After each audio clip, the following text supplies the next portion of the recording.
ये कहानी मशहूर वैज्ञानिक डॉक्टर स्टीवन हॉकिंग की जिंदगी पर आधारित एक सच्ची कहानी है, जिन्होंने अपनी जिंदगी में बहुत सारी परेशानियों के बावजूद भी न सिर्फ इस दुनिया को यूनिवर्स की एक नई थ्योरी दी, बल्कि जिंदगी में उम्मीद की असली कीमत भी बताई। ये कहानी हम सबको इंस्पायर करेगी और अपनी लाइफ में आगे बढ़ने में मदद करेगी।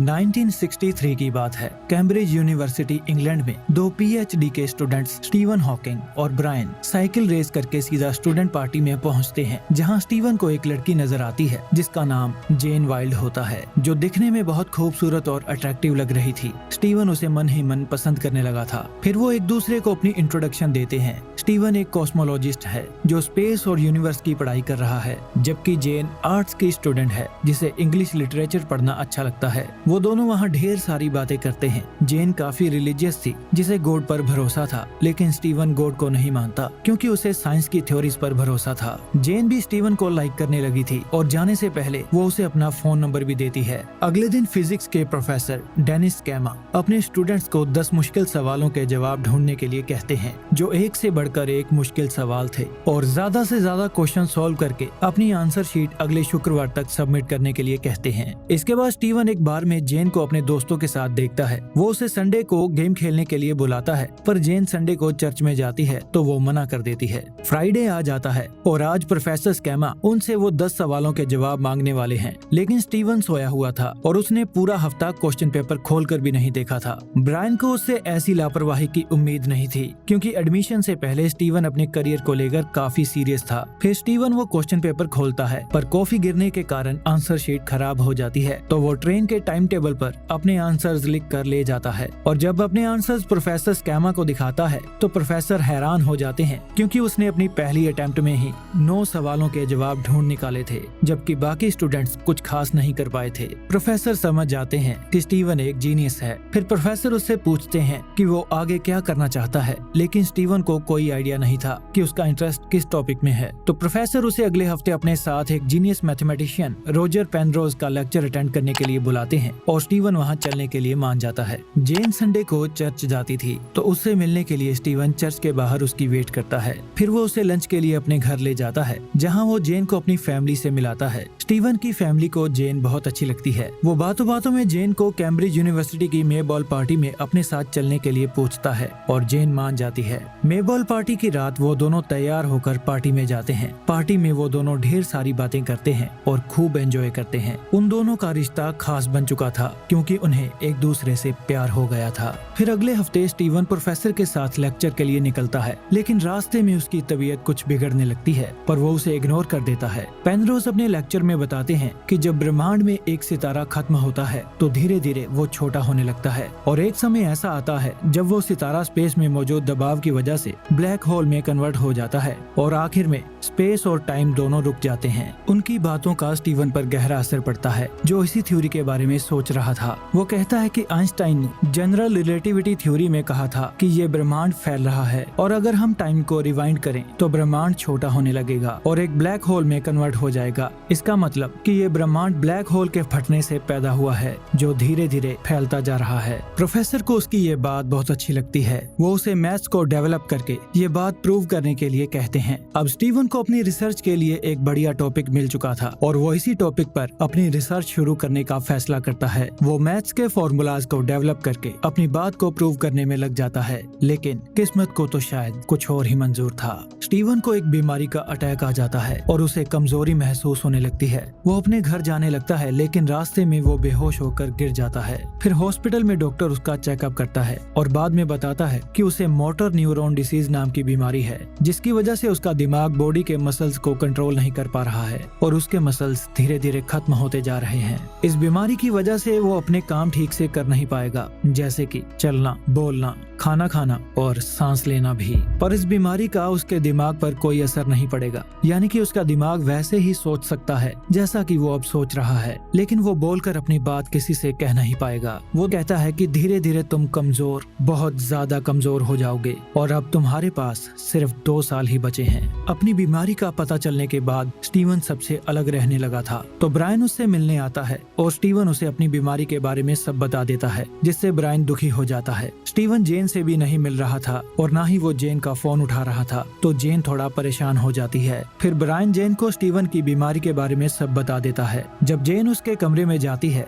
तो स्टीवन नॉर्मल होने का दिखावा करता है और वो जेन को वहाँ से जाने के लिए कहता है। जेन सब समझ जाती है और वो उसे अपने साथ क्रोके गेम खेलने के लिए कहती है, नहीं तो वो सारी जिंदगी उससे बात नहीं करेगी। जब स्टीवन क्रोके खेल रहा था तो उसकी हालत देखकर जेन रोने लगती है, क्योंकि वो ठीक से चल भी नहीं पा रहा था। स्टीवन वहाँ से सीधा अपने कमरे में चला जाता है। उसे अपनी इस हालत पर बहुत गुस्सा था। वो जेन से कहता है कि मेरा पूरा शरीर खराब होने वाला है और मैं 2 साल में मरने वाला हूँ, तुम मुझे भूल जाओ। लेकिन जेन कहती है कि मैं तुम्हें भुला नहीं सकती, क्योंकि मैं तुमसे प्यार करती हूँ। तुम्हारे पास जितना भी वक्त बचा है वो हम दोनों एक साथ ही गुजारेंगे। इसके बाद स्टीवन के फादर जेन से मिलते हैं और वो उसे कहते हैं कि वो स्टीवन के लिए अपनी लाइफ बर्बाद ना करे, लेकिन जेन कहती है कि वो स्टीवन के बिना नहीं रह सकती। वो दोनों मिलकर इस बीमारी से लड़ेंगे। फिर 1965 में वो दोनों शादी कर लेते हैं। मोटर न्यूरॉन बीमारी का असर सेक्सुअल लाइफ पर नहीं होता, क्योंकि शरीर यौन क्रिया को नसों के दूसरे हिस्से से कंट्रोल करता है, जिस पर मोटर न्यूरॉन का असर नहीं पड़ता। शादी के 2 साल बाद 1967 को उनके घर एक लड़के ने जन्म लिया, जिसका नाम उन्होंने रॉबर्ट रखा। जेन और रॉबर्ट की वजह से स्टीवन की बेजान जिंदगी में जान आ चुकी थी। धीरे धीरे वो कमजोर होता जा रहा था, लेकिन उसने अपनी रिसर्च को जारी रखा। वो टाइम और ब्लैक होल पर अपनी रिसर्च के थीसिस प्रोफेसर को दिखाता है और उन्हें उसकी वो थ्योरी बहुत अच्छी लगती है। अपनी थ्योरी के बेसिस पर वो न सिर्फ अपनी PhD कंप्लीट कर लेता है, बल्कि प्रोफेसर उसे डॉक्टरेट की डिग्री भी देते हैं। स्टीवन कहता है कि मैं अपनी थ्योरी को एक इक्वेशन की मदद से साबित करूंगा, जो स्पेस टाइम सिंगुलैरिटी को साबित कर सके कि समय की भी एक शुरुआत थी। डॉक्टरेट की डिग्री मिलने की खुशी में उनके सभी दोस्त डॉक्टर स्टीवन के घर डिनर पर आते हैं, लेकिन डॉक्टर स्टीवन बीमारी की वजह से काफी कमजोर हो चुके थे। वो ठीक से अपना खाना भी नहीं खा पा रहे थे। एक नॉर्मल सा टास्क उनके लिए एक चैलेंज बन चुका था, जिसकी वजह से उनका कॉन्फिडेंस लो हो जाता है और वो बिना अपना खाना खाए वहाँ से उठकर चले जाते हैं। वो इतने कमजोर हो चुके थे कि वो सीढ़ियाँ भी नहीं चढ़ पा रहे थे। डॉक्टर स्टीवन की हालत का जेन को अच्छी तरह से पता था, इसीलिए वो उनके लिए व्हील चेयर लेकर आती है। पहले तो डॉक्टर स्टीवन व्हील चेयर देखकर सोच में पड़ जाते हैं, लेकिन बाद में वो उस पर बैठ जाते हैं, क्योंकि अब उनके पास कोई और रास्ता नहीं था। डॉक्टर्स के मुताबिक उनकी जिंदगी सिर्फ 2 साल ही बची थी, लेकिन जेन के प्यार और केयर की वजह से वो इस बीमारी से लड़ पा रहे थे। फिर 1970 को उनके घर उनकी बेटी लूसी ने जन्म लिया। एक दिन जेन डॉक्टर स्टीवन को स्वेटर पहना रही थी, तभी लूसी के रोने की आवाज सुनकर वो ऊपर चली जाती है। डॉक्टर स्टीवन वो स्वेटर खुद पहनने की कोशिश करते हैं, लेकिन वो उसमें फंस जाते हैं और जब वो स्वेटर के अंदर से आग को जलता हुआ देखते हैं तो उन्हें ब्लैक होल्स की रिसर्च के बारे में एक नया आइडिया आता है। वो अपने नए आइडिया को एक्सपर्ट्स के साथ शेयर करते हैं और उनका ये आइडिया सभी को बहुत अच्छा लगता है। फिर डॉक्टर स्टीवन हॉकिंग ने अपनी रिसर्च पर एक किताब लिखी, जिसमें उन्होंने ब्लैक होल्स की रेडिएशंस का जिक्र किया, जिसे लोग हॉकिंग रेडिएशन के नाम से जानने लगे। उस किताब को लोगों ने खूब प्यार दिया। एक दिन जेन उनके लिए इलेक्ट्रिक व्हील चेयर लेकर आती है, ताकि वो अपनी मर्जी से घूम सके। जेन ने अपने प्यार के लिए अपने करियर को दाव पर लगा दिया था। उसके भी कुछ सपने थे। वो भी अपनी पढ़ाई पूरी करके अपनी किताब लिखना चाहती थी, पर उसका सारा समय स्टीवन और बच्चों की देखभाल में चला जाता था, जिसकी वजह से वो फ्रस्ट्रेट रहने लगी थी।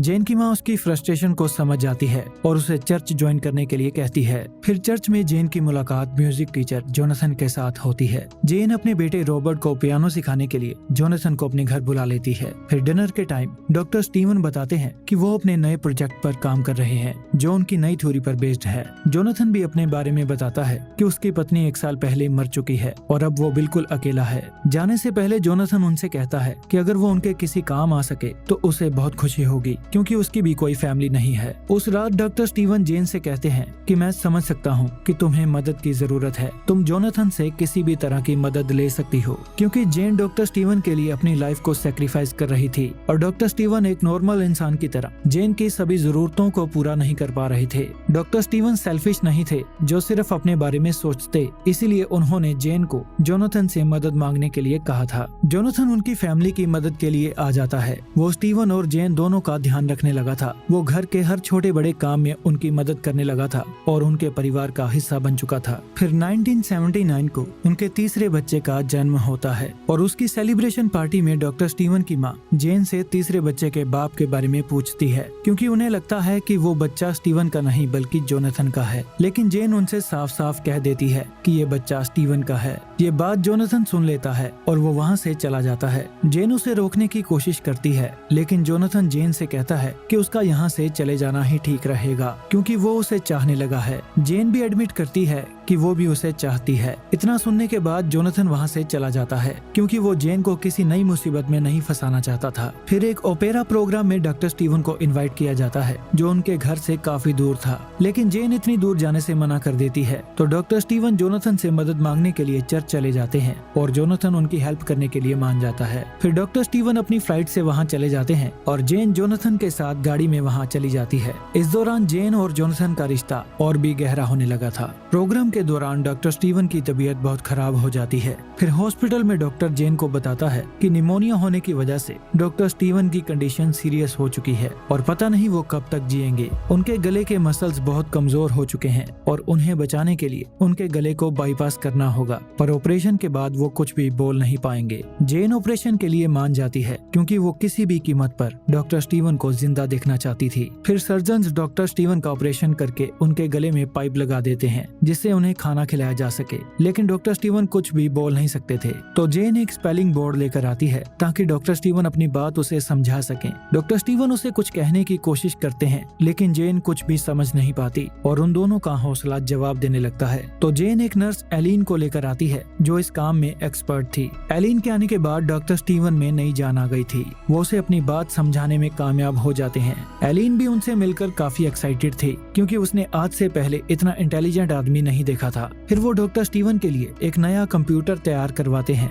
जिसकी मदद से वो स्क्रीन में टाइप कर सकेंगे, जो कंप्यूटर अपनी आवाज में बोलकर सबको बताएगा, मतलब text to speech. Doctor Steven के लिए वो मशीन काफी मददगार साबित होती है। वो अपनी बात सबको समझा पा रहे थे। फिर वो जेन से कहते हैं कि वो टाइम के टॉपिक पर अपनी नई किताब लिखना चाहते हैं और वो अपनी नई किताब पर काम करना शुरू कर देते हैं। इस दौरान उनकी नर्स एलिन के साथ उनका रिश्ता और मजबूत होने लगता है, जो उनकी हर छोटी बड़ी जरूरत का ख्याल रखने लगी थी। फिर एक दिन डॉक्टर स्टीवन जेन से कहते हैं कि उन्हें अमेरिका एक अवार्ड फंक्शन में बुलाया गया है और वो अपने साथ एलिन को लेकर जाना चाहते हैं। जेन ये सुनकर काफी उदास हो जाती है, क्योंकि अब डॉक्टर स्टीवन एलिन को लाइक करने लगे थे। जेन कहती है कि डॉक्टर्स ने कहा था कि तुम सिर्फ 2 साल ही जिंदा रहोगे, लेकिन तुम्हारी उम्र काफी लंबी है। मैंने तुमसे प्यार किया और तुम्हारे लिए अपनी जान लगा दी। लेकिन वो दोनों कहीं ना कहीं ये जानते थे कि अब उनके रास्ते अलग होने वाले हैं। इसमें किसी की कोई गलती नहीं थी, बस वक्त को यही मंजूर था और वक्त के आगे उन्हें झुकना पड़ता है।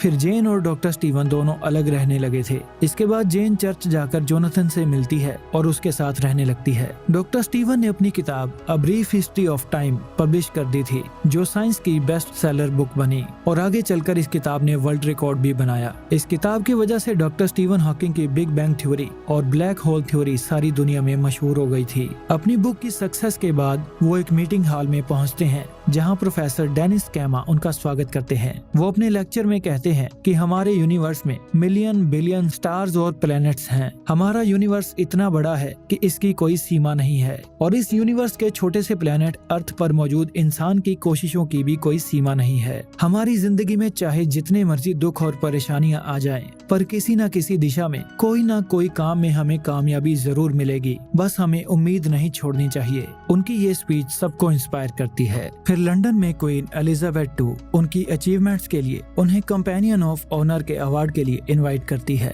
वहाँ डॉक्टर स्टीवन अपने साथ जेन और अपने बच्चों को भी ले जाते हैं, क्योंकि जेन भी उनकी अचीवमेंट्स का हिस्सा थी और उसके बिना कुछ भी अचीव करना बहुत मुश्किल था। जेन डॉक्टर स्टीवन को अपने साथ रॉयल पैलेस ले आने के लिए थैंक्स कहती है, क्योंकि ये कोई छोटी बात नहीं थी। फिर पैलेस के गार्डन में डॉक्टर स्टीवन जेन से कहते हैं कि देखो हमने क्या बनाया। उनके सामने उनके तीनों बच्चे थे, जो डॉक्टर स्टीवन और जेन के प्यार की निशानी थे। भले ही वक्त ने उन्हें अलग कर दिया था, लेकिन वो आज भी एक दूसरे के शुक्रगुजार थे और एक दूसरे के अच्छे दोस्त थे। फिर कहानी के अंत में हमें बताया जाता है उनकी एक किताब, जिसका नाम a brief history of time था, उसकी 10 मिलियन से भी ज्यादा कॉपीज बिकी थी। 72 साल के होने के बावजूद भी डॉक्टर स्टीवन ने रिटायरमेंट नहीं ली और अपनी थ्योरी पर काम करना जारी रखा। उन्होंने क्वीन से मिला ऑर्डर ऑफ नाइटहुड का सम्मान भी लौटा दिया, क्योंकि गवर्नमेंट साइंस रिसर्च पर बहुत कम बजट खर्च करती थी। जेन ने अपनी मिडिवल स्पेनिश पोएट्री में PhD कंप्लीट कर ली और उसने जोनाथन के साथ शादी भी कर ली थी। जेन और स्टीवन ग्रैंड पेरेंट्स बन चुके थे। डॉक्टर स्टीवन ने भी अपनी नर्स एलिन के साथ शादी कर ली थी। ये मूवी 2014 में रिलीज हुई थी और इस मूवी के 4 साल बाद 14 मार्च 2018 को डॉक्टर स्टीवन ने इस दुनिया को हमेशा के लिए अलविदा कह दिया था। तब उनकी उम्र 76 साल की थी। डॉक्टर स्टीवन हॉकिंग की जिंदगी से हमें बहुत कुछ सीखने को मिलता है। उन्होंने हमें सिखाया कि अपनी लाइफ में हमें कभी भी हार नहीं माननी चाहिए। हमारी जिंदगी में चाहे कितनी भी परेशानियां क्यों ना हो, उन सभी परेशानियों के बावजूद भी हम किसी न किसी काम में जरूर कामयाब हो सकते हैं। बस हमें कोशिश करते रहना चाहिए, क्योंकि जब तक जिंदगी है तब तक उम्मीद कायम है। आई होप ये वीडियो